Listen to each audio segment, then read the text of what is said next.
very different. How different? Well, to actually have people looking at me and paying attention. I ask you to go to the bathroom. I mean, it's absolutely amazing me. But I try to put humor into everywhere. And I remember there was a kid that I was working with on the computer, and he said to me, Lawrence, how come Google is telling me that I visited this page many times? So I took a look. I so much wanted to say, I think Google is trying to tell me to get a life. But I didn't. I behaved. But so many things are happening. So many venues are becoming more and more child-friendly. For example, Barnes & Noble. Barnes & Noble now allows breastfeeding. Isn't that interesting? And it's so interesting to hear the older kids be like, let's blow up football practice. You going to football practice on Saturday? No. Free Pop-Tarts. I'm like, really? I'm like, nice.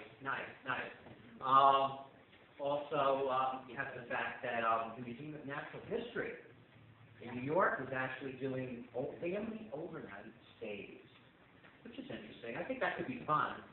Until you get some smart-ass kid who will be like, Grandma, do you know what these cave drawings mean? Did you write them? And I can see Grandma being like super pissed off and saying, no, but I'm the hell out of here. I'm like, wow.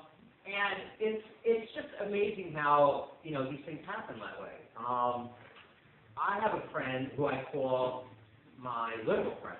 He's actually a college student. And I remember one time I was at work, and all of a sudden we're talking, and I'm visiting him in his shop, and all of a sudden he's like, my stomach. And I'm like, what? And one of his coworkers, who happens to be here, is like, Carmine, it looks like you're pregnant. And so he goes into this whole literal thing. First of all, and he's dead serious. He stopped all his stomach. He's like, first of all, I want to tell you that that's not physically possible. And I'm like, I'm thinking to myself, I'm like, no shit, Sherlock. I'm like, all these years I was wondering about that. Thank you for clearing that mystery up. I have another friend, Brandon. Brandon's very interesting. When you talk to Brandon about his wild and exciting girls that he meets, he's met girls from all kinds of wild and exciting places, like, let's say, Asia, Nigeria, Russia, Europe. It's just amazing. And I'm like, you know what? If it doesn't work out with the current chick, why don't you try an Eskimo chick? Because I figure it this way. No, seriously. You don't have to spend a lot with housing. Just wait for the next snowstorm. You know that family room addition that you wanted on the house, honey? Here it is. Boom. Clothes. What do they wear? Like parkas? I mean, seriously. Of course, with dating leads to sex, unless you're married. Somebody had a comment, of course. And there was something about this guy that he returned the library book from. Thank you. Back there. Thanks very much. So then you totally relate to what I'm saying, right? Oh, gosh. Okay. This is what single people have to look forward to. Thank you. I remember it was something like along the lines that we had the thing with computers. We're talking about computers, and it's like I just remember that there's so many different things going on right now with computers. Like, for example, Twitter. I'm on Twitter a lot. I don't know if you guys are. Yes? No?